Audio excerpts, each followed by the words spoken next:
Bueno, buenas noches a todos, a todas. En el nombre del Goethe-Institut, bienvenidos y bienvenidas. Bueno, hoy no estamos tantas personas acá por el paro, obviamente, pero igual me imagino que hay muchas personas conectadas igual. Bueno, hoy es como casi el último conversatorio que vamos a tener. En noviembre hay un conversatorio más y vamos a mostrar la película de Hannah von Arendt. Y bueno, paso la palabra a ustedes y empezamos. Bueno, buenas noches. Muchas gracias a la señorita Lea Kohler, que es la encargada de las actividades culturales del Instituto Goethe, como también agradezco al señor Rüdiger Punset, director interino del Instituto, por la cooperación con el Centro de Estudios Filosóficos en la preparación de este ciclo, que debo decir ha sido un ciclo muy bien recibido por el público y muy visitado además en las redes. Hemos tenido una audiencia virtual muy numerosa, que me imagino que esta vez será todavía más numerosa que en otras, porque estamos en este momento en el Perú viviendo una situación política muy difícil, que nos hace pensar en la importancia que tiene el pensamiento de Hannah Arendt para comprender la intervención de la ciudadanía en la vida política de sus países, ¿no? Yo recuerdo que desde la primera sesión de este ciclo, continuamente los panelistas han traído a la conversación declaraciones, artículos de actualidad en los que se comenta la situación mundial, siempre con el apoyo de Hannah Arendt. Y no solamente los panelistas, sino también los comentaristas políticos hacen continuamente referencias a su obra por la importancia, la relevancia que tiene para enfrentar regímenes autoritarios, situaciones de injusticia, desconocimiento de los derechos en las sociedades, y es algo que está ocurriendo también en el Perú. De manera que tenemos una complicidad hoy día especial con el pensamiento de Hannah Arendt para la discusión que tendremos el día de hoy. La sesión de hoy tiene por tema, como aparece en la imagen que está detrás nuestro, cultura y política, y como se ha anunciado, iba a ser la última sesión de este ciclo de conversatorios, pero gracias a la iniciativa del Instituto Goethe, vamos a tener una sesión adicional el primer lunes de noviembre, el lunes 3, y va a ser una sesión muy especial porque se proyectará una película sobre la vida y la personalidad de Hannah Arendt, dirigida por una importante realizadora alemana que se llama Margarete von Trotta, y a las 6 de la tarde de ese día, del lunes 3, se proyectará aquí la película, con ingreso libre naturalmente, y al finalizar la película habrá también un conversatorio en el que participarán 3 personas, como siempre, a las 8 de la noche, que serán Salvador del Solar, que es muy conocido como político, pero también como cineasta, Cecilia Méndez y Rosa Alaiza. Eso será el lunes 3 de noviembre y están todos cordialmente invitados. Pero hoy, cultura y política es el tema que nos reúne y participan 3 personas que conocen muy bien la obra de Hannah Arendt desde perspectivas diferentes. Luisa Elvira Belaunde, Víctor Casallo y Caterín Mansilla. Los voy a presentar conforme intervengan y comenzaremos con Luisa Elvira Belaunde, que es especialista en antropología amazónica, magíster en filosofía por la Universidad de Lovaina y doctora en antropología por la Universidad de Londres. Ha sido docente en la Universidad de Durham, en el Reino Unido, la Universidad Federal de Río de Janeiro y la Pontificia Universidad Católica del Perú. Actualmente es profesora principal y directora del Departamento de Antropología de la Universidad Nacional Mayor de San Marcos. Sus investigaciones abordan la corporalidad, el manejo del ambiente, la transformación social, la cosmología y las artes de los pueblos amazónicos. Ella tendrá la primera intervención y tendremos una dinámica como en los casos anteriores, ¿no es cierto? Cada uno de los panelistas hablará más o menos 15 minutos y luego tendremos un diálogo con el público. Luis Elvira. Muchas gracias. Bueno, para mí es bastante emocionante estar aquí porque, bueno, como mencionó Miguel, yo estudié filosofía en Lovaina, al mismo tiempo que Pepi Patrón y Fidel Tubino estaban ahí. Pero después me volví antropóloga amazonista y realmente es la primera vez en más de 35 años que me siento con otros filósofos. Entonces les pido disculpas si es que mi sesgo de antropóloga amazonista evidentemente se va a hacer notar. Entonces, bueno, es un privilegio realmente estar aquí hoy día, en un día, me parece, bastante histórico para el Perú, en que la gente justamente está en la calle luchando contra totalitarismos. Poder estar aquí con ustedes para conversar sobre el libro tan importante de cultura y política. Bueno, creo que como todos sabemos, Arendt entiende la política no solo como el arte de gobernar, o no como el arte de gobernar en el sentido de la administración del gobierno, sino como un espacio público donde la pluralidad de las personas, en respeto a sus diferencias, se reúnen en igualdad para deliberar y actuar conjuntamente, construyendo en el pensamiento y en la acción un mundo común, ¿no?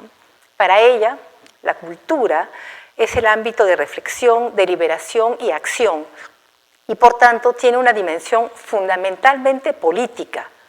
La reducción de la cultura a una mercancía, a un consumo de productos comerciales, eventos, performances, espectáculos mediáticos, debilita la esfera pública. Si la sociedad pierde la capacidad crítica de deliberación y de acción para construir un mundo común, el totalitarismo, la opresión por las normas administrativas van a conducirlos al enajenamiento cultural, a la manipulación política y a la destrucción de la libertad de las personas y colectiva. Hago aquí un breve resumen de algunos de los puntos fundamentales que seguramente serán retomados, para a partir de esto intentar trazar algunas líneas de diálogo con los pueblos indígenas amazónicos, con los cuales yo trabajo desde hace 30 años.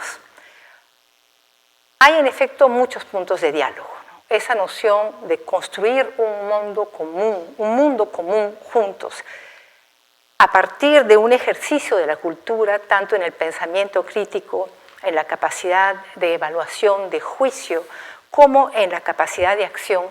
Creo que son temas que resuenan mucho con las prácticas indígenas amazónicas que yo he podido conocer y familiarizarme. En particular voy a mencionar aquí las prácticas del pueblo hoy en día conocido como Siecopain, la gente de colores, que cuando yo hice mi doctorado con ellos hace más de 30 años, se autodenominaban Aidopain, que significa gente de este monte, es decir, los dueños legítimos de un monte, de un bosque amazónico que habían heredado de sus ancestros, y de Ñañé, la divinidad principal, que es en algunos aspectos asociado a Luna, puesto que Luna es el rostro que dejó en el cielo, pero como bien dicen, la divinidad no es Luna. Luna es solamente una de sus manifestaciones. Y uno de los puntos que quisiera llamar la atención aquí es que la construcción de un mundo común para el pueblo Aidopain y muchos pueblos amazónicos resuena mucho con las propuestas de Hannah Arendt, pero difiere en uno, y es la importancia del cuerpo. Porque para Hannah Arendt el cuerpo sigue siendo asociado a lo doméstico y tal vez a lo prepolítico, ¿no? A lo orgánico, a lo biológico, o por lo menos una cierta concepción del cuerpo que ella presenta. Pero entre los pueblos amazónicos el cuerpo es la matriz fundamental sobre la cual se construye la vida social, porque no se trata de un cuerpo biológico, se trata de un cuerpo que es centro de pensamiento y de acción. Por tanto, a pesar de que, digamos, Hannah Arendt no habla del cuerpo como tal en su propuesta sobre la política y la cultura, me parece que la manera como ella enfatiza la acción, ¿no?, en la práctica política y cultural resuena con las propuestas de los pueblos amazónicos para los cuales el cuerpo es el fundamento. Y es el fundamento tal vez porque la palabra cultura entre los pueblos amazónicos puede ser leída bastante próxima de su etimología, en el sentido de cultivar, de hacer crecer parientes, ¿no? Y se hace crecer parientes a través de alimentos, a través de prácticas de cuidado, a través de consejos, a través de la vida cotidiana. Este hacer crecer parientes es ser culturalmente activos, ¿no? Y una noción de política asociada a este hacer crecer los cuerpos de los parientes es una política en los cuales se integran a todos los seres que rodean a los cuerpos para poder hacer crecer cuerpos.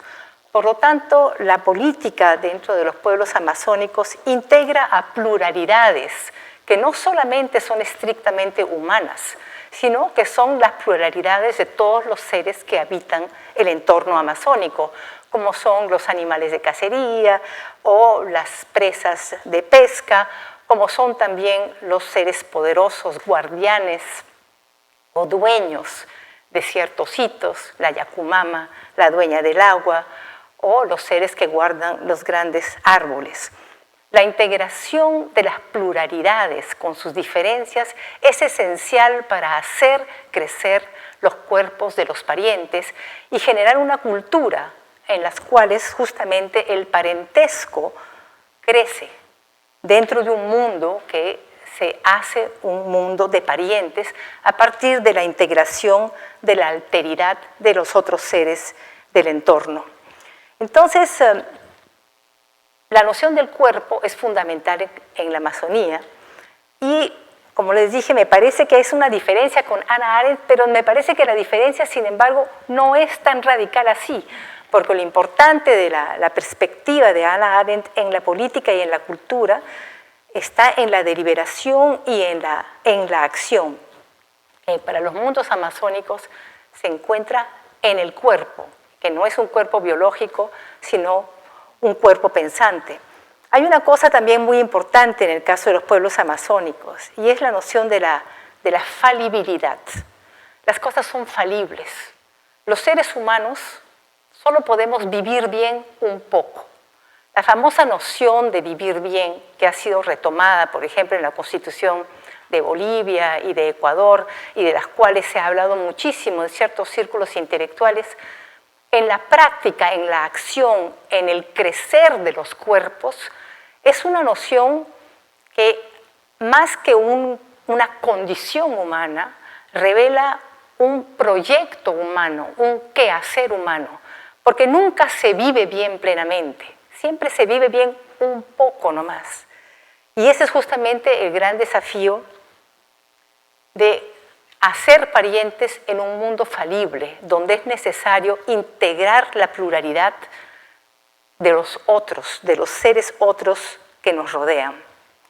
Entonces, habiendo presentado ahora algunas ideas básicas en comparación, ¿no?, ideas básicas del pensamiento, en particular Siecopain, pero creo que resuenan con varios otros pueblos amazónicos, quisiera volver un poco a los desafíos actuales, ¿no? De qué manera el pensamiento de Hannah Arendt sobre cultura y política nos mueven a pensar en la pluralidad del otro y a actuar con la pluralidad del otro para construir mundos comunes. Bueno, como ustedes saben, aquí en el Perú, así como en otros países latinoamericanos, han habido varios intentos de formular políticas de interculturalidad. Pero la interculturalidad, como diría nuestro colega Fidel Tubino, desafortunadamente se ha quedado en gran parte en un formalismo, en discursos, en palabras. Las universidades peruanas siguen siendo totalmente, bueno, casi totalmente, monoculturales. No hay ningún intento serio de integrar la pluralidad del otro, a pesar de que nosotros en el Perú tenemos a 64 pueblos indígenas, con diferentes lenguas también. Bueno, el número de pueblos indígenas varía según quien los cuente, pero aquí me estoy basando en la manera como AIDESEP, que es la principal organización indígena amazónica del Perú, los cuenta, 64 pueblos indígenas. Ninguno de estos pueblos está presente en nuestras instituciones, en las instituciones universitarias, ni públicas ni privadas. Han habido intentos, sí, de integrar a estudiantes indígenas en la universidad a través de mecanismos de acción afirmativa, pero no de reformular el proyecto de la universidad como un proyecto de pluralidad. Yo creo, no sé, tal vez me equivoque, que si Hannah Arendt estuviese viva hoy en día y si estuviese en el Perú, nos convocaría justamente a poder trabajar de manera sincera y estructural a integrar esta pluralidad en nuestras universidades. También creo que si Hannah Arendt estuviese viva hoy en día, ¿no? Ella también estuviera dialogando con estas pluralidades que hoy en día nos desafían. Porque la política y la construcción de un mundo común ya no solamente es algo que nos involucra a nosotros, los miembros de la especie humana, involucra a los ríos, a los bosques, a los dueños de los seres que nos rodean. Esfuerzos en ese sentido han sido hechos aquí en el Perú. El río Marañón ha sido declarado sujeto de derecho. Yo creo que eso es importantísimo, ¿no? Y me parece, tal vez estoy equivocada, que es el tipo de movimiento político que Hannah Arendt, si estuviese entre nosotros hoy en día, vería con muy buenos ojos.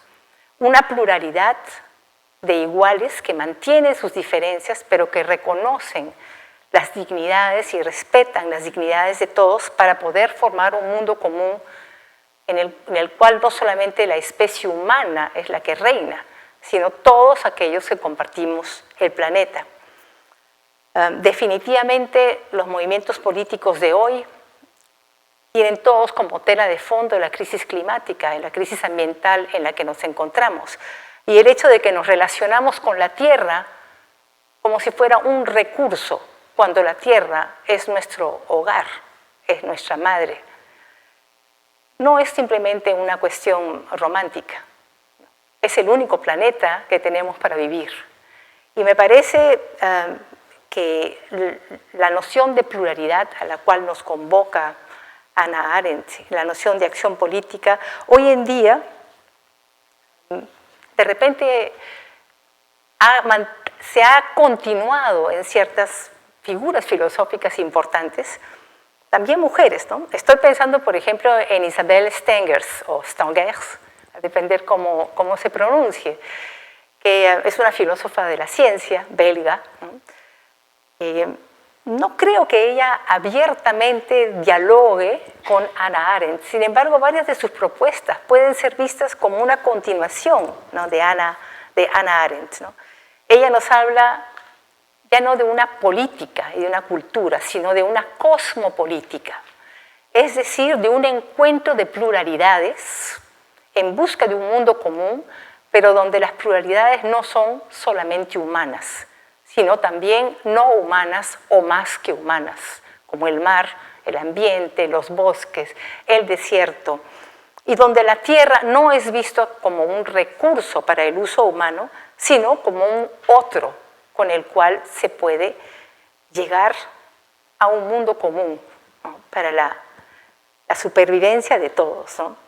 Otra filósofa que a mi parecer actual dialoga bastante y continúa de cierto modo la obra de Arendt encarando los desafíos actuales es Donna Haraway, ¿no?, que ella también nos coloca ante el desafío de cómo vivir en esta tierra, ¿no? Cómo vivir en esta tierra destronando, descentrando la centralidad de la especie humana y reconociendo, así como lo reconocen los pueblos amazónicos, que para construir parentesco hay que integrar la pluralidad del otro, no solamente del otro humano, sino del otro no humano, de todo aquello que nos rodea, pero que para construir parentescos debemos de tomarlos en cuenta.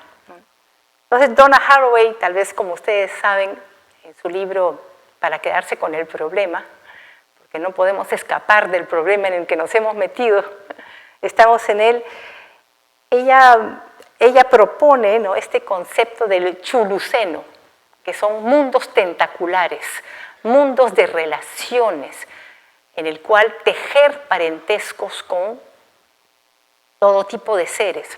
Y me parece interesante que en filósofas como Stengers o Haraway, que a mi parecer son continuaciones actuales del pensamiento de Arendt y lo localizan en la crisis climática, ambiental y política, en el sentido fuerte en que nos encontramos,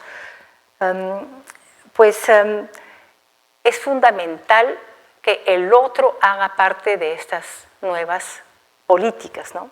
Y Donna Haraway nos dice, no somos homo, somos humus. Es necesario que aceptemos juntarnos como en un compostaje con todos los seres que existen en este planeta para poder formar algo realmente fértil, que sea al mismo tiempo plural y mixto. Entonces, bueno, yo quería terminar aquí, ¿no?, pidiendo tal vez disculpas por haber hecho una lectura de Hannah Arendt que la jala de un lado para llevarla a los pueblos amazónicos, para poner un poco en cuestión el tema del cuerpo y al mismo tiempo, a mi parecer, reivindicar una lectura de Hannah Arendt a partir del cuerpo, aunque ella tal vez no lo hace como tal. Y bueno, también ver a Hannah Arendt en la figura de filósofas contemporáneas que están lidiando con los problemas de la crisis climática ambiental y con el tema del otro y de la pluralidad que nos concierne a todos. Y finalmente, colocar sobre la mesa, ¿no?, nosotros como profesores universitarios creo que somos todos responsables en gran parte por la situación que estamos viviendo ahora, ¿no? Y creo que es muy importante realmente reformular a fondo la universidad para abrirnos a una pluralidad. Muchas gracias.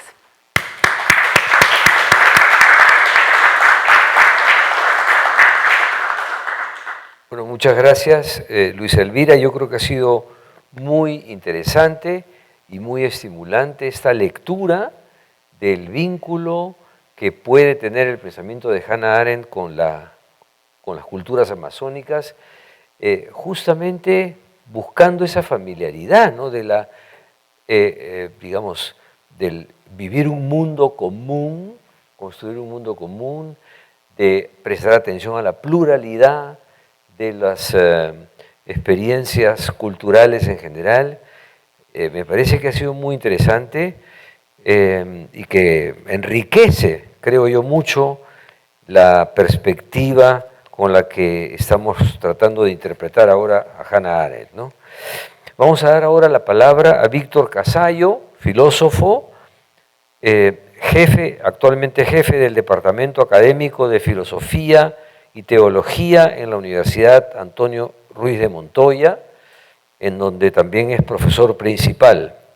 Sus estudios de maestría y su doctorado en filosofía se centraron en la relación entre ética, estética e interculturalidad. Es un muy buen conocedor de la obra de Hannah Arendt, sobre la cual ha escrito una tesis. Es miembro del Círculo Latinoamericano de Fenomenología y de la Red Latinoamericana de Investigaciones en Prácticas y Medios de la Imagen. Víctor. Okay. Muchas gracias al Centro de Estudios Filosóficos, al Instituto Goethe y a Miguel por esta invitación. Me alegra mucho el tema, además por lo que voy a decir a continuación, y me alegra mucho seguir a la presentación de Luis Elvira, porque nos sitúa en lo que es lo central del pensamiento de Arendt, que es el tema de la pluralidad, y la pluralidad en esta porción del mundo en la que estamos, en el Perú, ¿no? Decía que me alegraba mucho la invitación y a este tema en particular, porque cuando doy clases de Arendt a gente sobre todo que no es de filosofía, creo que eso le hubiera gustado mucho, el texto que uso es La crisis en la cultura y su significado político, que es uno de sus ensayos en este librito que se llama Entre el pasado y el futuro, ¿no? 8 ejercicios de pensamiento político. Y me parece que es muy importante, ese texto es muy sugerente, porque es la primera vez, quizás ustedes recuerden, Arendt propone como modelo del juicio político, el juicio estético, tal como lo entiende Kant.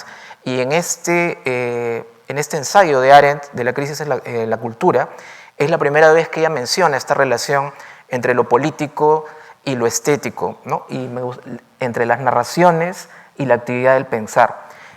Poniendo un poquito más de contexto, esta primera mención a Kant debería haberse elaborado en la última parte del último libro de Arendt que se llamó La vida del espíritu, ¿no? Es muy interesante ese libro porque Arendt, comentábamos, siempre tomó distancia de la filosofía, pero al final decidió volver a su camino. Dijo, voy a volver a la filosofía, y dije todo lo que tenía que decir sobre pensamiento político, que era lo que le interesaba. Esto lo señala en una carta a su amiga Mary McCarthy.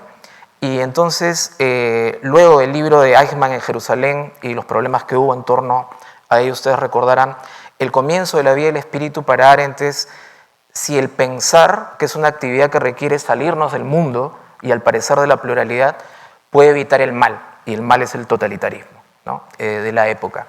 Y claro, ella tiene una reflexión sobre el pensar, luego sobre el querer, y la respuesta que ella plantea, sugiere al final de cada una de estas dos partes es el pensar vuelve al mundo y se hace responsable a través del juzgar. Entonces ahí estaba, el cierre de toda su obra iba a ser el juzgar, y cuando escribió la primera parte, el primer epígrafe del capítulo, el tomo al juzgar, murió y nos quedamos sin saber lo que hubiera escrito ahí. Tenemos dos grandes referencias, que es un grupo de conferencias que ella dio sobre la filosofía política de Kant, que han sido recogidas en un libro, y cuando uno las lee encuentra que no habla de la filosofía política de Kant, habla de la estética kantiana. Eso molesta mucho a algunas colegas kantianos porque comienza diciendo que Kant en realidad ya estaba viejito, su filosofía política no hay que hacerle caso, hay que ir a ver la estética, ¿no? Y es ahí donde habla del juzgar. Pero es un libro un poquito largo, no me voy a referir a él, sino a este ensayo donde Arendt dice, busquemos en la experiencia estética y en el juzgar estético, cuando juzgamos una obra, una aparición, una danza, un canto, un relato, que nos llama la atención, ¿no? Rara vez nos obligan a disfrutar algo, suena medio contradictorio, ¿no?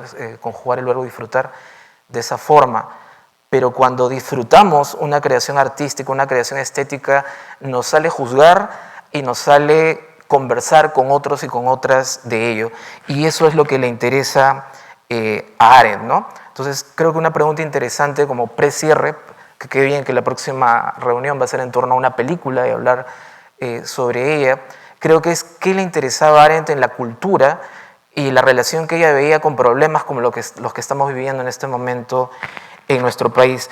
Pero antes quería parar en una discusión de muchas que plantea Arendt en este pequeño ensayo, que es la distinción entre sociedad de masas y cultura de masas, ¿no? Esta distinción además debe sonar muy cercana a lo que plantea la teoría crítica, ¿no? La Escuela de Frankfurt, y muy en particular su amigo Walter Benjamin. Los dos intentaron escapar de Europa en el tiempo del totalitarismo. Lamentablemente Benjamin no lo pudo hacer, pero ahí Arendt me parece que plantea una distinción muy interesante que se entiende a partir de su pensamiento sobre la pluralidad. La sociedad de masas, las instituciones, la crisis de las instituciones en el totalitarismo está en ese mundo que construimos a través del trabajo, ¿no? Y que es diferente este nivel de la condición humana al de nuestra supervivencia biológica, ¿no? El bios. No somos animales que simplemente pretendemos sobrevivir, también queremos tener un mundo estable, pero ahí tampoco se agota la cuestión, ¿no? Y entonces reducir el tema de la cultura a una sociedad de masas, y debemos haber escuchado esto la cultura basura, la televisión basura. A mí me interesa en particular la cultura audiovisual. Arendt discute muchas cosas, pero a mí me interesa la distinción que ella hace, decir, no hay que oponer cultura a entretenimiento, ¿no? Eso es, Humberto Eco diría, ¿no? Caer en la tentación de vivirnos entre apocalípticos e integrados, y podemos hacer muchas charlas muy interesantes lamentándonos del apocalipsis, de la cultura y todo. No, dice Arendt, ¿no? O sea, ¿quién de nosotros, de nosotras no se entretiene? El tema es que no toda la cultura sea entretenimiento, ¿no? Y creo que eso es muy, muy importante, porque cuando ella discute lo que ella en su ensayo llama el filisteísmo cultural, que es consumir cultura para aparentar un estatus, estaba pensando, ¿no? el hablar otra lengua, la experiencia que yo tengo con estudiantes que vienen de comunidades indígenas o de otros lados es empezar a vestirme de tal manera. Yo le escuchaba a un estudiante decir, no, ponerme audífonos, en realidad es para que no le escuchen hablar, porque en nuestro país aparecer vestido de una manera, hablar cierto castellano, puede costarte muy caro para que no te inviten al trabajo de grupo, para que no te llamen a eso, a un trabajo, a lo que fuera, ¿no? Entonces, el poder distinguir el entretenimiento de lo que es la cultura, el disfrute de la cultura y no su uso filisteo para subir y aparentar en la sociedad, eso es el contexto de Arendt, ¿no? Y entonces ella quiere defender un sentido de cultura que tiene que ver, repito, con el disfrute y con el compartir. Y entonces ahí en ese contexto ella se pregunta, ¿y qué tiene que ver la cultura, el arte, con lo político? Y su respuesta es, ambos requieren un público. Y para que haya público tiene que haber un espacio, ¿no?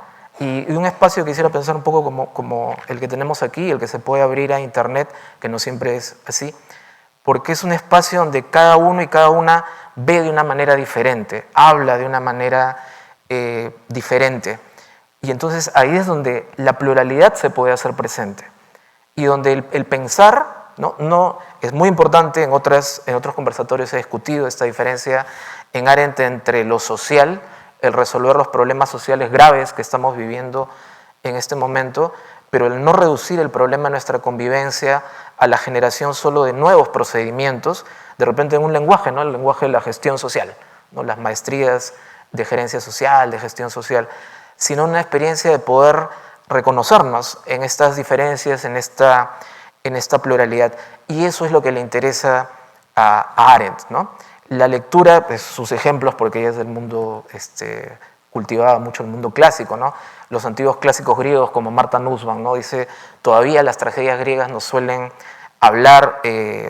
hablar de lo que es la fragilidad humana, tema clave en Arendt. Yo el ejemplo que uso está a unos cuantos metros de aquí, que es El ojo que llora, ¿no? El memorial del ojo que llora, porque dice de diferentes maneras a otras personas. Yo suelo proyectar ahí la imagen del ojo que llora, y luego otra más, que es la vez que recordarán ustedes, lo dañaron, lo vandalizaron, y lo pintaron muy poco sutilmente de naranja, ¿no? Encima, y en ese momento, si no me falla la memoria, ¿no? Le preguntaron a Nika Mutal, creo que fue la escultora, ¿no? La artista, y le dijeron, no, hay que repararlo, ¿no? Para reivindicarlo, y la primera respuesta fue no, ¿no? O sea, al contrario, este monumento así, este memorial así dañado, habla, y habla fuerte. Que lo hayan querido dañar, que lo hayan querido pintar, de eso quiere decir que en verdad esto nos dice, y nos dice diferentes cosas. Y es importante reconocer que por algunas personas no soportan esa pluralidad de decires y responden con la violencia, que no es lo mismo que la discusión, ¿no? Que es la violencia, citando a Felipe MacGregor, ¿no? Es eliminar al otro cuando hay el conflicto, ¿no? Silenciarlo. Y el arte o lo estético en general puede hablar, y puede hablar profundamente. E incluso, como tercer punto, si requiere un público, y este público es variado, esto nos abre a una discusión, diría Arendt, y aquí es muy importante Kant, que no se puede reducir en términos de verdad o de corrección moral, ¿no? Es la crítica de la razón pura, la crítica de la razón práctica, la crítica de la facultad del juzgar. Somos racionales cuando formulamos teorías científicas, cuando diseñamos mecanismos, programas de estudio, etcétera, etcétera, ¿no? Pero ahí todos tenemos que hablar de alguna manera un mismo lenguaje. Hoy día todos estamos hablando del lenguaje de las competencias, las capacidades, los indicadores, etcétera, ¿no? Tampoco es el lenguaje de la moral, donde hay un imperativo incondicionado y donde yo además tengo que tomar distancia de mi particularidad, ¿no? Nosotros como profesores, yo siempre pongo el ejemplo, ¿no? Les gustaría que yo les califique en función de simpatía, cercanía cultural, nuestro equipo de fútbol, si es similar o no. Yo tengo que pretender una universalidad que me haga tomar distancia de esa particularidad. No así en el juzgar estético, dice Arendt, ¿no? Y sin embargo, no es capricho, no es arbitrario, ahí hay una racionalidad, podríamos decir, desde Kant. Y lo que hace Arendt ahí es un intento de recuperar la opinión, la doxa, y es cierto que Arendt no habla directamente del cuerpo. Me parece que, sin embargo, en una parte ella habla de la doxa, que traducimos como opinión, pero ella dice también en los textos griegos clásicos, doxa es en general la forma que tenían de aparecer los héroes o los personajes, y eso implicaba su cuerpo, su manera de hablar, etcétera, etcétera. Sophie Lloyd-Holt es una estudiosa de Arendt, me gusta mucho leerla porque ella lee a Arendt como una fenomenóloga, que mala suerte no pudo leer todo lo que le hubiera interesado en Husserl, sí en Heidegger y tomando distancia, pero ella considera que lo que hace Arendt finalmente es una fenomenología de la pluralidad, donde el aparecer, que debemos haber escuchado eso, ¿no? Todos aparecemos en nuestras acciones y palabras, incluye nuestra manera de vestir, nuestra manera de hablar, el color de nuestra piel, nuestra manera de caminar, de cantar, de hacer duelo, de protestar. Entonces, es una, claro, no lo dice Arendt, repito, ¿no? Pero me parece sumamente interesante ese tipo de lectura y la reivindicación que hace Arendt entonces de la doxa, de la opinión, ¿no? Me entiendo un poquito, yo sé que no es el tema, pero diría Husserl las raíces dóxicas del episteme, que finalmente hay epistemes, ¿no? La epistemología estudiará todas ellas, pero en la doxa nuestra experiencia de percibir el mundo, que percibimos a través de nuestro cuerpo vivo y cada uno lo percibe desde un lugar particular. Entonces, me parece interesante recuperar eso porque lo que recupera finalmente Arendt en este ensayo al que me estoy refiriendo, en La vida del espíritu, habla en otro sentido del sentido común. No en el sentido que usamos, decimos, el menos común de los sentidos, sino ella habla de una sensibilidad común, ¿no? Y esa sensibilidad común es la que nos permite, sí, discutir, ¿no? Discutir si esta película, esta canción, este monumento nos conmueve, dice de lo que hemos vivido, a usted le parece que no, pero en esa discusión, dice Arendt, yo para poder convencerle a usted no puedo apelar al discurso científico, ninguna teoría me da la receta para producir algo de valor artístico, ni tampoco le puedo descalificar a usted moralmente, o decir, si usted está de acuerdo conmigo, ¿no? Este es el mensaje que tiene la película o la obra de teatro.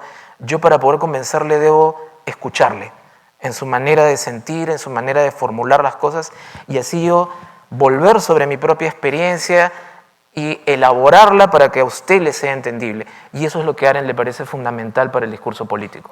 Un discurso que rescate la particularidad y que requiere que yo esté atento, atenta a la manera como tú, como ustedes aparecen en el mundo.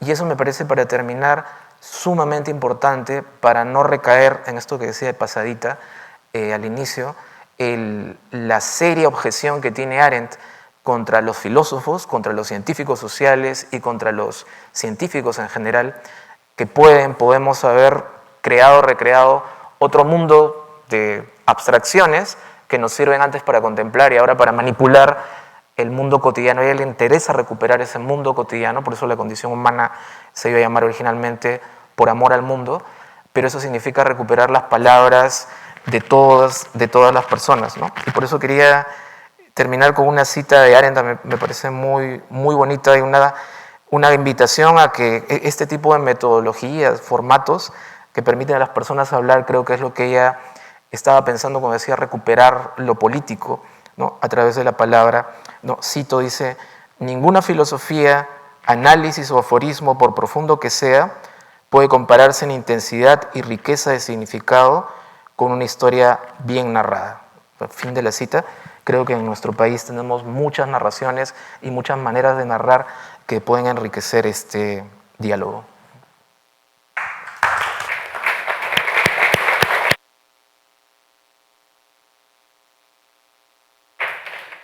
Muchas gracias, Víctor. Muy rica tu participación en matices, ¿no? Y me parece muy interesante, se conecta también con lo que había dicho Luisa Elvira, cómo buscar la pluralidad a través de esta beta estética que ella encuentra, pero que es una ruta, digamos, desde abajo, ¿no? Desde las diferentes manifestaciones culturales hacia buscar ese mundo común, ¿no? Muy interesante. Pasamos a la tercera presentación de Catherine Mancilla, profesora de filosofía en la Universidad de San Marcos y en la Pontificia Universidad Católica del Perú. Se doctoró en la PUC, tiene un magíster en ciencia política por la Universidad Católica de Lovaina, de Bélgica, y un magíster de filosofía en la Universidad Católica. Cuenta con más de 10 años de experiencia en gestión universitaria en las áreas de investigación y relaciones interinstitucionales. Es investigadora de RENACIT, especializada en temas de fenomenología, ética, política y filosofía del cuerpo. Es también miembro del Círculo Latinoamericano de Fenomenología, del Círculo Peruano de Fenomenología Hermenéutica y del Grupo de Investigación Episteme de San Marcos. Katy. Por la invitación, muchas gracias al Goethe, muchas gracias al Centro de Estudios Filosóficos.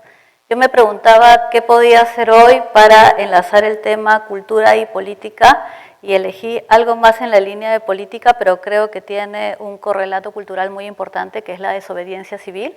Quería elegir este tema porque creo que Arendt puede motivar un diálogo, que es lo que queremos en esta reunión, y creo que ofrece además argumentos esperanzadores para el contexto nacional en el que estamos viviendo y presenciando una captura del Estado terrible, un alza de la criminalidad, donde vemos amenazados nuestros derechos básicos, que se alcanzaron con muchas luchas de organizaciones y de desobediencia civil, y creo que la propuesta de Arendt es una exigencia a los ciudadanos para replantearnos qué es el espacio público. Entonces quería hablar un poco de un texto de 1970 que Arendt pronuncia en el Colegio de Abogados de Nueva York, que después se publicó en La crisis de la República, en un contexto en el que ella también está viviendo un crecimiento de luchas por los derechos de los afrodescendientes, pero también un crecimiento de colectivos que están en contra de la guerra de Vietnam. Y en este contexto, y tenemos que hablar un poco de derecho aquí, un desobediente está tratado como un delincuente. ¿Por qué? Porque desafía las normas y porque pone a prueba la inconstitucionalidad de la ley. Y en ese sentido, lo que espera el derecho es el autosacrificio del desobediente, porque se asume que tendría que pagar con su libertad el precio de aquello por lo que lucha. Esta crítica es bastante vieja, está desde Antígona, desde los griegos, este es antagonismo entre la moral y la ley, la conciencia y la política, pero Arendt en esa disertación que hace frente a un colegio de abogados, plantea dos personajes, Sócrates y Henry David Thoreau. Yo me voy a concentrar en el segundo porque es más cercano y me parece más interesante. Aunque ella en este texto los califica no como desobedientes, sino como objetores de conciencia. Voy a explicar ahorita un poquito a qué se refiere ella con objetores de conciencia. Henry David Thoreau es un ensayista, filósofo también americano, que ha inspirado mucho las luchas de organizaciones y de desobedientes civiles en Estados Unidos. Él se negó a pagar impuestos, fue llevado a la cárcel, luego su tía pagó la fianza, y a partir de esa experiencia en la cárcel escribe este ensayito sobre desobediencia civil. 1845-46, si no me equivoco, y da dos razones en este ensayo de por qué tiene que desobedecer. Una, porque Estados Unidos está haciendo la guerra a México y solo tiene fines expansionistas, o sea, cree que su país es un país opresor, y la segunda idea es porque es un país con un 15% de una población que mantiene como esclava. Entonces, en este contexto, Thoreau lo que dice en su texto es que no basta con decir qué horrible lo que hace mi país, dar una mirada al costado y seguir con la vida, sino que hay que expresarse, hay que actuar. Y actuar es expresar aquello que la conciencia nos dice. Entonces, nosotros tenemos que obedecer a un imperativo moral y no a una ley política. ¿Por qué Arendt le dice a esto una objeción de conciencia? Ya que empiezan las críticas a este autor. Es una objeción de conciencia porque el individuo es una decisión individual, primero nos va a decir, y este individuo obedece a este imperativo moral. Y en ese sentido Arendt le llama a este acto, voy a decir acto, no acción, a propósito, como un acto apolítico. ¿Por qué? Porque lo que está haciendo este sujeto es dialogar con su conciencia, consigo mismo y no con el mundo. Y en ese sentido, Thoreau está dentro de un paradigma moderno, de un paradigma de la subjetividad, porque son declaraciones puramente personales, importantísimas de la moral, pero desde su conciencia. Y además plantea tres problemas que creo que a mí me parecen sumamente importantes de aquellas formas en las que a veces expresamos nosotros nuestras elecciones políticas. Una es que simplemente lo que hace Thoreau es no debemos hacer esto, es decir, es una expresión meramente constrictiva del no hacer. Segunda, porque para conservar la validez de su argumento tiene que seguir en soledad, es decir, no la pone en el espacio público, no la vuelca sobre la dimensión dóxica, sobre los demás. Y la tercera es que nos podríamos preguntar qué logra Thoreau, más allá de no pagar impuestos. Entonces, claro, Thoreau podría decir algo como no soy responsable de la maquinaria del Estado, de otra forma también deslindo con el Estado, no me represento en ese Estado, pero lo que pasa es que la acción de Thoreau termina siendo la misma que va a usar el derecho para llamar a los desobedientes delincuentes, porque de alguna manera esa acción o ese acto se puede separar de la vida social. Lo que ha hecho Thoreau es no haber puesto en discusión su punto de vista con los demás, no ha debatido, no ha convencido a nadie, simplemente ha tomado una elección. Entonces podríamos decir que sí, se autosacrifica porque se aísla del mundo y el derecho podría decir, bueno, no cumples el acuerdo social, entonces vas para la cárcel. Esa es la idea de un acto, ¿ya? Pero ¿cuál es la idea de acción de Arendt? Si este objetor lo único que hace es desobedecer, ¿qué hacen los desobedientes? No es ese tipo de desobediencia. Y es aquí donde entra la propuesta de Hannah Arendt para entender el término acción, que a mí me parece personalmente uno de los aportes más importantes de la autora en toda su obra. ¿Quiénes son los desobedientes? Son minorías organizadas. Pensemos en los colectivos afrodescendientes, en las sentadas, en los buses en Nueva York. Pensemos en nuestros ahorita choferes de buses que se niegan a que los policías no paguen pasajes. Son minorías organizadas, grupos que no gozan del apoyo de la mayoría o que no gozan o que están en contra de una idea del gobierno, pero que a diferencia de lo que hemos hecho con Thoreau, lo que ellos hacen es crear un espacio del entre, es decir, van a formar una comunidad de interés frente a una mayoría.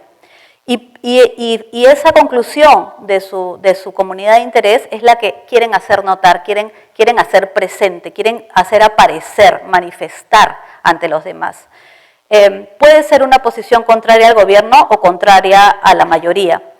Acá lo que dice Arendt cuando hace esta disertación es que no importa tanto cómo llegó a elegir la persona esto, ¿no? Que es la opinión que teníamos antes, sino lo que importa es cómo se produce la acción común. En otras palabras, cómo se produce el mundo común. ¿Y qué implica el mundo común? Ella ella cree que el espacio que se genera entre los miembros de este grupo es un espacio en el que tienen que convencerse. Por eso hablamos de crear un espacio público. Y es una acción que va a ser concertada, debatida, deliberada entre este grupo que son una minoría de una mayoría. Entonces, es una elección y es una acción que no es exclusiva de la conciencia de las personas, sino que atraviesa a cada miembro, ¿no? Como decía Víctor, es una acción que se da en una dimensión dóxica y que supone un entre, ¿no? Un tejido social de un grupo específico. Y detrás de esto, en términos más sociales, más políticos, está la concepción de sociedad que hay detrás. Que Arendt apuesta por una sociedad de reciprocidad. Podríamos decir, bueno, Arendt habla de 3 tipos de sociedad. ¿Qué es una sociedad? ¿Cómo se forma una sociedad? Y ella habla de 3, ¿no? Una, que es una sociedad más de tipo teocrática, es decir, es una sociedad triangular donde A y B se relacionan con Dios y obedecen las leyes de Dios, es una sociedad de tipo teocrática. Una sociedad que podríamos decir hobbesiana o vertical, porque yo decido ceder parte de mi libertad, ¿no? Siempre y cuando alguien que nos gobierna o que nos organiza asegura mi vida. Es una relación vertical porque de alguna manera yo pierdo esa libertad fundamental o natural con la que yo me involucraba con los demás, ¿no? Entonces, no es definitivamente un tipo de acuerdo, ¿no? Porque Arendt define la sociedad como un acuerdo, de hecho que va a tener 2 tipos de acuerdo, el acuerdo tácito y el acuerdo universal, pero no hablemos de eso ahorita. Y la tercera sociedad, que es la sociedad del acuerdo horizontal, que está más centrada en Locke o la sociedad potestas in polulo romana. Esta tercera sociedad, para Hannah Arendt, y esto es lo que a mí me parece más bonito de su trabajo, está centrada en la expresión de la reciprocidad, que es cuando los miembros del grupo reconocen que se tienen que cuidar entre ellos. Entonces, ¿de qué esta forma? Este es el ámbito de las relaciones que se producen en la cultura. ¿Por qué? Porque no estamos relacionados o atados por un Dios, por una etnia, por un territorio, porque tenemos miedo. Estamos atados porque nos hacemos una promesa. Y esa promesa es mínima, es la promesa de cuidarnos. Y creo que aquí es donde Hannah Arendt muestra cómo estos vínculos sociales y estos vínculos entre unos nosotros que se identifican por la expresión de su propia libertad y de sus propias acciones colectivas. ¿Se puede romper el acuerdo? Sí, por supuesto, se puede romper el acuerdo. ¿Los acuerdos se pueden poner en riesgo? También se pueden poner en riesgo. ¿Qué acciones se pueden producir de esos acuerdos? Pueden ser positivas como negativas. De hecho, que lo que dice Arendt es que toda acción siempre es un comienzo, ¿no? Ahí es un poco donde ella habla del nacimiento. Todas tienen un comienzo definido, pero el futuro de esas acciones o el final siempre es impredecible. Y en ese sentido, el acuerdo o la promesa no está hecha entre nosotros, pero no está tallada en piedra, necesita ser modificada, necesita ser reelaborada, necesita ser transformada. Y es aquí donde entra la desobediencia.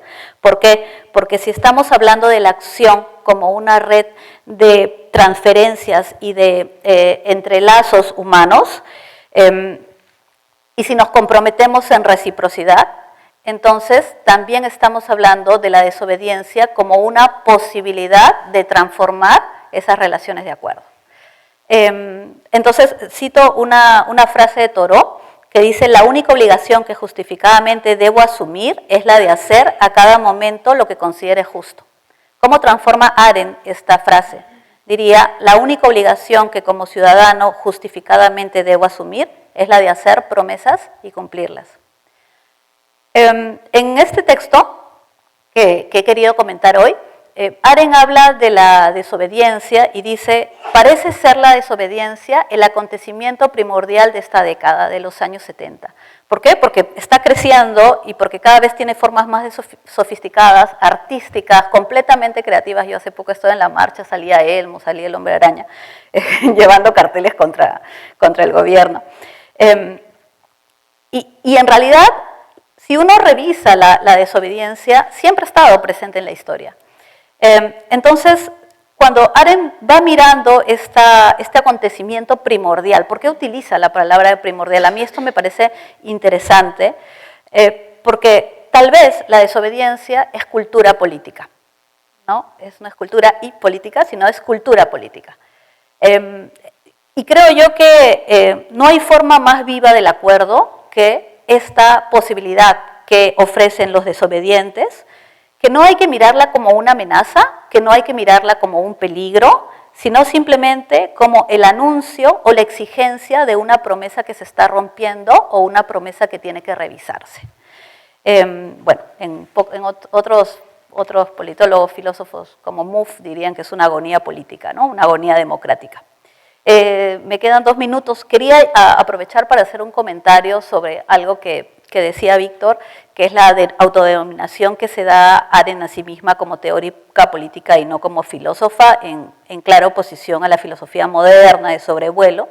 Ella siempre vuelve sobre la reflexión y sobre la experiencia.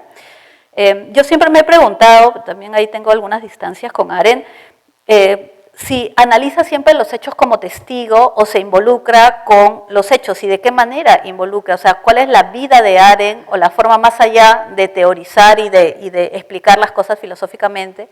Y en esta biografía de Thomas Mayer, que es muy bonita, la verdad, me reconcilié con esa parte, porque habla de esta nebulosa que fue su vida en París, después que Arendt abandonó Alemania por el régimen nazi. Y aquí Mayer habla de 2 Arendt que se forman en París. Una que es la que escribe y encontraba en la escritura su respiro ante una situación tan nefasta, tan horrible, pero la otra Arendt es la que encuentra la necesidad que es una palabra a la que también ella se refiere en su obra, y que toma conciencia de la necesidad. En el libro cuentan cómo ella se vincula con el movimiento del Aliyá de la juventud, donde también trabajaban otros intelectuales, Arnold Zweig, y que tuvo un rol importante en este libro Balance, que permitió que 120 niños judíos sean rescatados en pleno escenario del nazismo, ¿no? Y yo en realidad ya habló muy poco de esto, un poquitito en la entrevista con Günter Gauss, pero en realidad no dio detalles de cuál fue su trabajo y qué hizo, ¿no? Personalmente quiero pensar que esta experiencia de necesidad, que es luchar por la vida de los demás, luchar por los niños, es el pensar a posteriori, que ella siempre manifestaba. Es una forma de desobedecer una ley que rompía con la reciprocidad humana y la promesa de ese mundo común que hay que construir en la diferencia, en la pluralidad, que es, digamos, la tarea de los desobedientes, ¿no? De hecho, que Arendt dice en su texto, tal vez deberíamos hacer a los desobedientes, darles una institucionalidad, ¿no? Bueno, creo que en las situaciones que vivimos eso es lo que corresponde.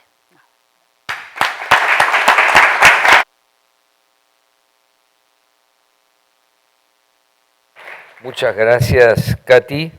Muy interesante esta relación entre la desobediencia civil y la construcción de una digamos, cultura común, ¿no? Una pluralidad común. Me parece muy interesante, además estamos en tiempos en que la desobediencia civil es muy necesaria, es revelador que la desobediencia aparece en situaciones autoritarias, ¿no? Como si fueran hegemónicas y que son cancelatorias de derechos de las personas, ¿no? En fin, son 3 perspectivas que creo que se enriquecen recíprocamente y vamos a ver si pasamos ahora la palabra al público. Vamos a hacer un par de rondas de preguntas. Levanten la mano, por favor, los que deseen hacer preguntas. Tenemos aquí adelante, por lo pronto, una. ¿Dónde? No se ve. A ver, adelante. Bueno, realmente las tres intervenciones han sido muy interesantes y me voy a ceñir a la última parte que habló la doctora Catarina Mancilla.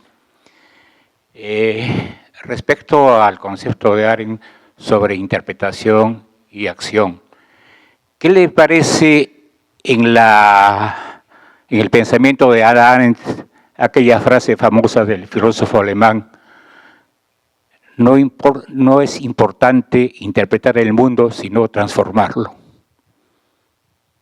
Gracias. A ver, segunda fila. Sí, un momentito le van a pasar el micrófono, por favor, ¿sí? Para que se escuche en las redes. Muchas gracias. Mi nombre es Tirso González. Muchas gracias a los organizadores y a los ponentes.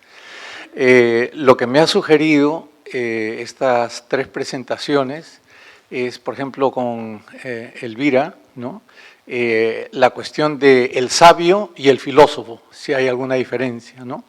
La otra es en esa misma línea, ¿no? Porque Elvira trajo justamente a los pueblos amazónicos la cuestión de, o sea, la dualidad que está muy presente en lo que es el quehacer científico y filosófico, ¿no? Y la relacionalidad o no dualidad relativa de, o sea, los pueblos indígenas, por lo menos, ¿no? ¿Y qué pasaría, ¿no?, si Ana, ¿no?, a Arendt, que también tuvo una conexión con Heidegger, ¿no?, y a Heidegger hace poco, relativamente hace poco, se le hizo dialogar con un iletrado, sabio hindú, ¿no?, Nisargadatta Maharaj, ¿no?, sabio de la no dualidad, ¿no? O sea, el énfasis es comprensible. Nosotros hemos sido formados en lo que es la orientación, digamos, occidental, académica, científica, filosófica, humanista, etc. Pero ¿qué pasará de acá a 50 años cuando los tiempos cambien? Porque la crisis en Europa nos está mostrando que no es solamente una crisis económica, sino también de varias otras cosas sobre las cuales Ana estaría muy preocupada. Entonces, esas son mis preguntas, ¿no? O sea, cuando India, por ejemplo, empiece como un instituto Goethe, a abrir las puertas para dialogar sobre la dualidad, no dualidad relativa y la no dualidad absoluta, diálogo entre los filósofos y los sabios de la India. Gracias. Gracias. ¿Alguna otra pregunta? Sí, a ver. Buenas noches, Gustavo Puma. Para Catherine, estas 2 semanas, las olas de protestas de la generación Z podrían ser consideradas como una desobediencia civil ante el status quo que se está viviendo, o simplemente es un despertar de esta nueva generación que probablemente no tiene los medios para construir un país más planificado al 2050. Catherine, ¿cómo lo consideras tú en todo esto que estamos viviendo, justo que has tocado el tema de la desobediencia civil en los jóvenes? Bueno, muchas gracias. Vamos a pasar a las respuestas de los panelistas. En realidad las preguntas pueden ser respondidas por los tres, de manera que, ¿quién desea empezar? ¿Ah? A ver, sí. En orden. Bueno, sobre transformar el mundo, yo creo que, no sé, me parece que es absolutamente fundamental, ¿no? Interpretar el mundo, yo creo que tengo entendido que no se trata justamente de tener unas filosofías ajenas a la acción, ¿no? La idea es construir un mundo común. En ese sentido, el aporte de Hannah Arendt me parece que es decisivo, ¿no? Pero poco que puedo responder al respecto, y me parece que también es el caso de las pluralidades que encontramos aquí en el país. Bueno, aquí nos estamos comentando el caso de las poblaciones afrodescendientes en Estados Unidos, pero aquí en el Perú hay poblaciones afrodescendientes y además muchísimas poblaciones indígenas. cada una de ellas transformando sus mundos, intentando contribuir a la transformación del Perú. Pero el Perú los excluye y los continúa excluyendo. Entonces, creo que es parte también de nosotros, ¿no? De todos nosotros, y en particular a través de las instituciones universitarias, replantear, ¿no?, estos fenómenos y permitir que la transformación, ya sea como desobediencia o como creación de mundos comunes nuevos, que creo que tiene mucho que ver, justamente surjan. Y bueno, la pregunta que tú nos colocaste, ¿no?, creo que es muy interesante porque a veces nosotros dentro de la universidad consideramos que para que algo sea válido tiene que ser o bien ciencia o filosofía, pero digamos decir, sí, tiene que ser algo que la universidad lo acepte. Y hay hoy en día, dentro de los pueblos indígenas, y también dentro de los pueblos afrodescendientes en América del Sur, como por ejemplo en Brasil, ¿no?, están diciendo, no, nosotros no hacemos etnociencia, tampoco hacemos etnofilosofía, nosotros hacemos sabiduría. Por ejemplo, Antonio Naigo Bispo, que falleció hace 2 años, que era una persona del Piauí, una persona que nació campesino, pero que tiene un pensamiento interesantísimo sobre la noción de confluencias, cuando tuvo un cierto reconocimiento en los círculos universitarios, empezaron a decir, no, esta es una etnofilosofía. Y dicen, no, yo no soy ni filósofo ni científico, soy sabio. Entonces me parece que es muy interesante porque el tipo de pensamientos que la universidad ha legitimado es la que encaja dentro de ciertas categorías, y yo creo que como proceso de reestructurar cuál es el papel de las universidades en países como los nuestros, también viene esto, ¿no?, de integrar plenamente la filosofía. Ya bueno, que sea la India o que sea, qué sé yo, cualquier otro de estos grupos que forman pluralidades que nos lleven a pensar con ellos, me parece que sería extraordinario. Y bueno, sobre la desobediencia civil, la diferencia, yo no sé si te puedo contestar. Yo creo que, no sé si entendí bien cuando dice que son grupos que no tienen otra manera de generar mundos. No sé si te entendí. Me parece que hay muchas posibilidades de generar mundos en estos movimientos que están surgiendo hoy en día. ¿Sí? Quiero responder un poco a la frase de Marx. A ver, yo respondería desde Arendt, ¿ya? Arendt dice que la natalidad, voy a responder con términos de Arendt, ¿ya? La natalidad y la mortalidad son 2 modalidades de la vida y de la vida política en general, de la acción en realidad, que están amparadas en un marco de ley. Es decir, para Arendt hay un equilibrio porque siempre que hay mundo hay nuevos comienzos. Y en el sentido mismo en que nacen nuevas personas con nuevas perspectivas, con nuevas ideas de lo establecido, del establishment, de la ley, pues va a haber una posibilidad de transformación, ¿no? Y al mismo tiempo, ella dice algo así como, el hombre más revolucionario se vuelve el más conservador, ¿no? Porque en el momento, es como un ciclo, ¿no? En el momento en que se cambia algo y se crea una ley, pues esta ley se fija como verdadera y al mismo tiempo vendrá alguien que dirá, ya no tiene mucho sentido para nuestra actualidad, para nuestro momento, para las formas como creemos y pensamos las cosas. Ojo, que esto no quiere decir que todo sea relativo, ¿ya? Ojo con eso, porque sí me refiero por eso a un marco de ley del acuerdo de reciprocidad, donde todavía la norma podría tener sentido o tendríamos que exigir que alguien respete las normas, ¿no? Porque, por ejemplo, nosotros estamos en un contexto donde muchas de esas normas pueden que no tengan sentido, pero otras normas sí. Lo que pasa es que hay unos insensatos que las están rompiendo.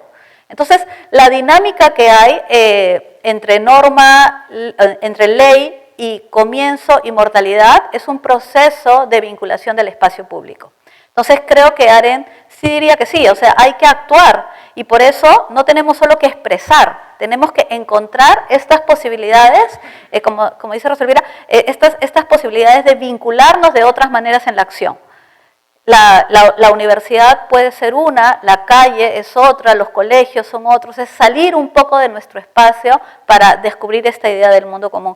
Y yo sí creo, he estado intentando entender por qué utilizan los de la generación Z, me sentí un poco ignorante, los símbolos que utilizan, ¿no? O sea, de qué películas vienen, hay todo un lenguaje detrás, que creo que los viejos nos quedamos sin comprender, porque siempre hay generaciones que se desvinculan de nosotros, pero tienen un sentido de justicia importantísimo, estos chicos que ahora han crecido en una pandemia, han crecido mirando muertes en un país que supuestamente era el pico económico y el milagro económico, y pues no. Había una desinstitucionalización terrible. ¿Qué hay detrás de ellos? Entonces sí creo que ese es el espacio del mundo común, porque también son tiempos distintos donde ellos vienen de unas realidades distintas y que nos están diciendo algo sobre la norma, sobre los funcionarios públicos y sobre el país. Yo creería eso. Víctor.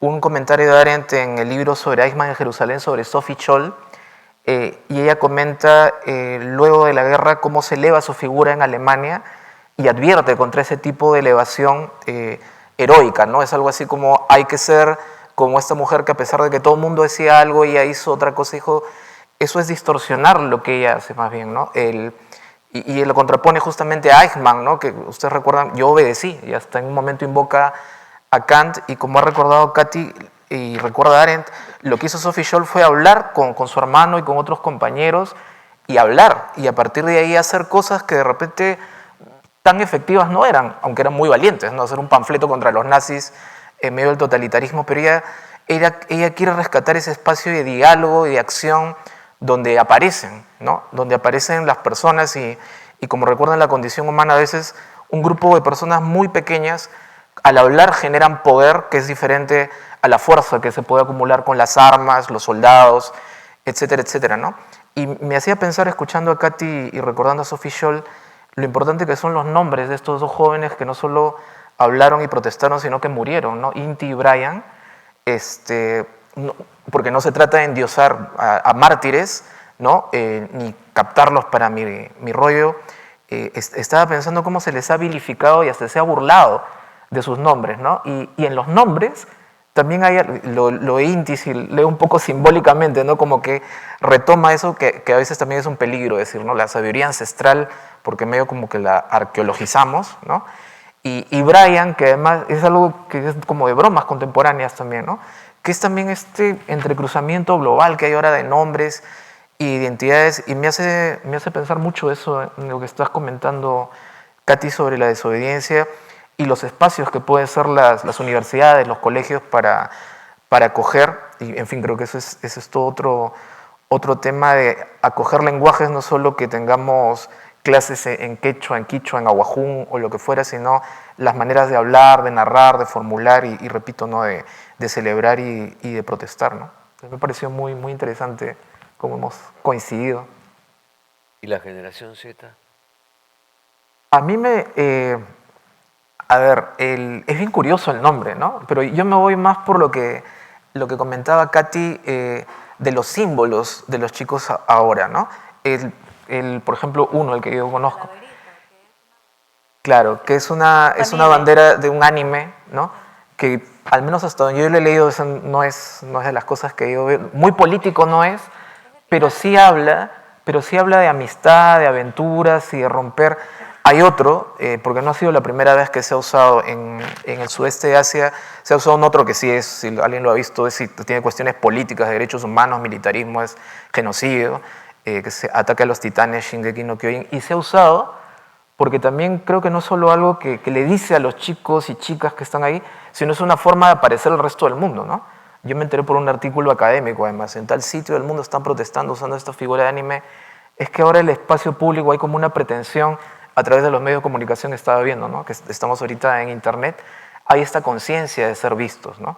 Y de nuevo, volviendo al comienzo, no solo ser escuchado y recogido en la legislación como un pueblo originario, lo que fuera, sino el derecho a tener derecho a ser percibido de la manera que veo, que hablo, como me visto, etcétera, etcétera.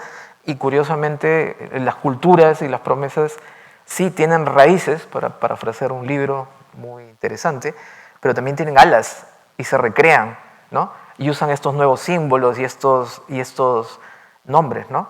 Y como Miguel me da una nueva, Arendt dice en otro ensayo de este librito, de Entre el pasado y el futuro, entre muchas cosas ella defiende el carácter conservador de la educación, pero, ¿no? Ella habla, es una conservadora en educación, pero es que se trata no solo de ir a la novedad y generar nuevas cosas, sino compartir el mundo que nosotros hemos tenido con el nuevo mundo que están haciendo los chicos, ¿no? Y ahí creo que la cultura es clave, porque es el contar los relatos, las películas, las novelas. Conversábamos eso en la cafetería con nuestros hijos, con nuestras hijas, y que ellas nos cuenten estas cosas raras que ven y que escuchan ahora, porque así les enseñamos que también nos gusta aprender el mundo, ¿no? Y que ellos también pueden gustar de eso. Bueno, ¿más preguntas? A ver, una pregunta por allí. Gracias a los ponentes. Ha sido muy interesante cada uno cómo, digamos, ha hablado sobre Hannah Arendt desde su propia perspectiva. Mi pregunta, la verdad es que es muy sencilla y me gustaría saber cómo Hannah Arendt podría interpretar, digamos, la sociedad o la cultura política del Perú de hoy en día, ¿no? De hace tal vez 5 o 8 años, porque en base a, digamos, declaraciones de expertos, ¿no? En estos temas, como son los politólogos, están diciéndonos todo el tiempo pues que se está como cocinando una cultura política radical, en el sentido de que las ofertas radicales, pero también hay una demanda radical del electorado para las elecciones del próximo año, ¿no? Demandas radicales como, por ejemplo, salirnos de la Corte Interamericana de Derechos Humanos, ¿no? Poner en cuestionamiento, digamos, avances con enfoque de género, avances alineados a derechos humanos, a una agenda, digamos, más global, ¿no? Esto que eran consensos, ¿no? Digamos, desde el siglo XX, desde el inicio del siglo XXI, perdón, parece que ahora están siendo como cuestionados, ¿no? Pareciese de que más bien ya no se trata, pues, de un debate entre izquierdas y derechas, sino más bien de un debate entre quién es más democrático o quién es más autoritario, ¿no? En el sentido radical.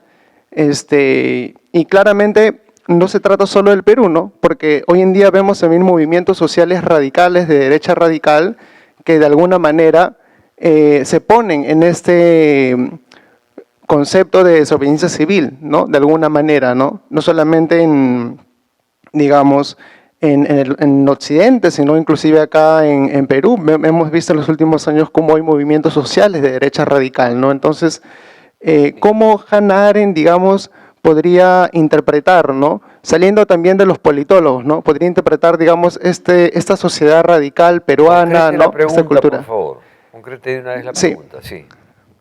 Sí. Ah, bueno, ya, listo, gracias. ¿Y hay una segunda pregunta atrás? Sí. Muy buenas noches, mi nombre es Javier Castro, quiero agradecerles por el conversatorio. Mi pregunta es en cuanto a la relación entre el Estado, el gobierno y su actitud autoritaria en la actualidad aquí en el Perú, ante los problemas de los pueblos indígenas, por ejemplo, y cómo invisibiliza, ¿no? Bueno, en las protestas, no solamente de este año, sino de la de 2023, recuerdo que vinieron incluso un grupo de las comunidades ashánicas a Lima y los detuvieron por la carretera central, les quitaron sus flechas y todo.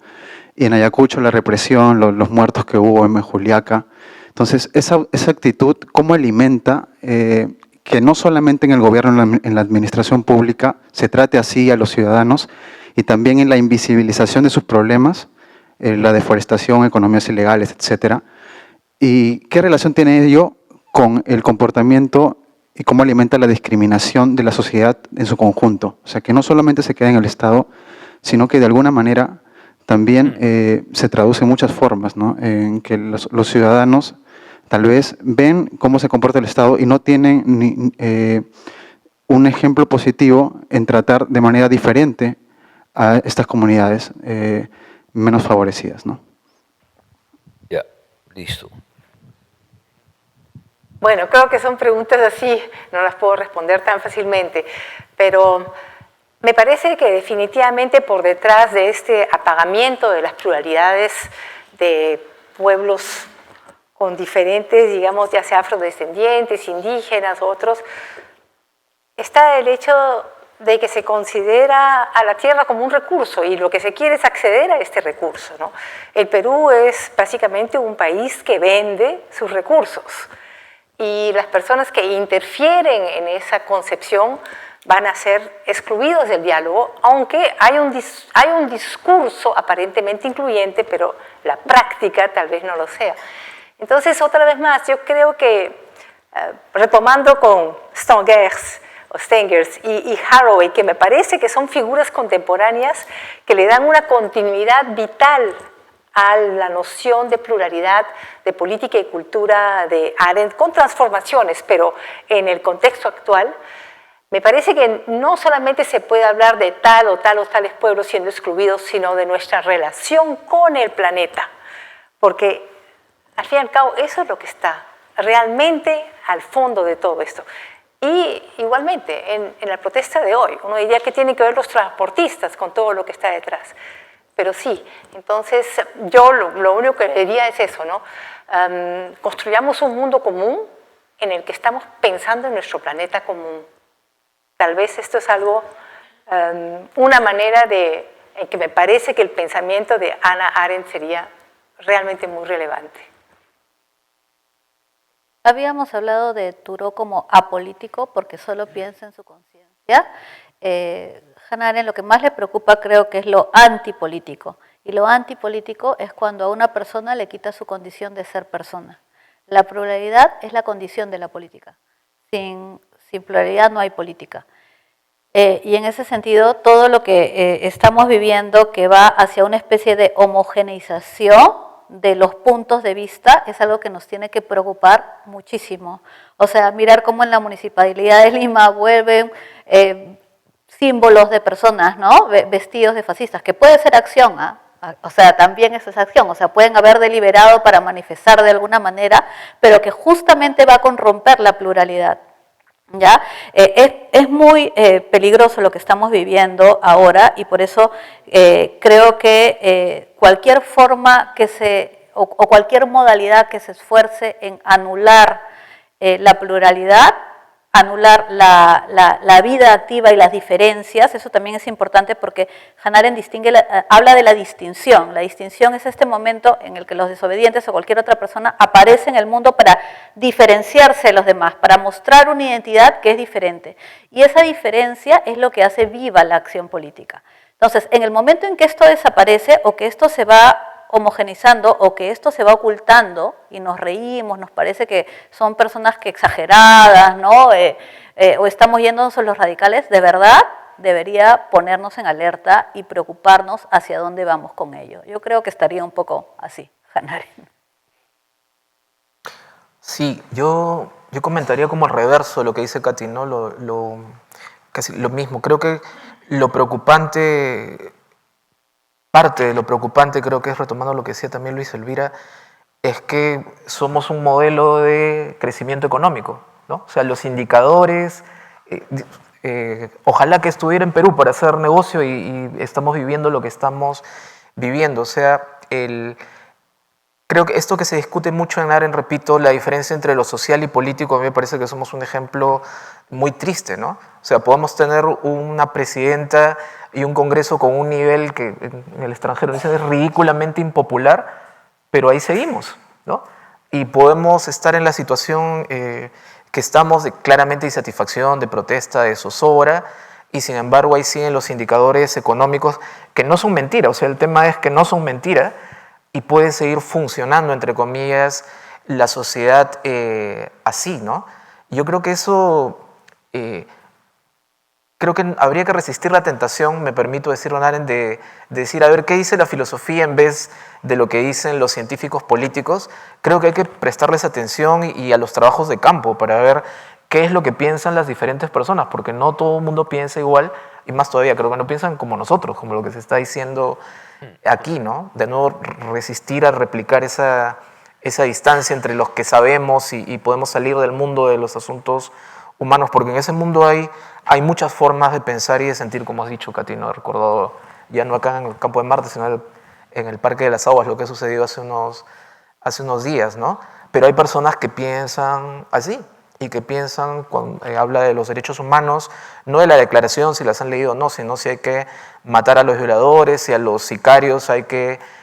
aplausos al señor que puso una bomba, no sé si recuerdan ustedes, en Arequipa creo que ha sido, en su negocio, entraron y murieron o mató a 5 personas, y uno ve en las redes sociales, dicen también, eso es un tutorial, vamos, felicitaciones, etc.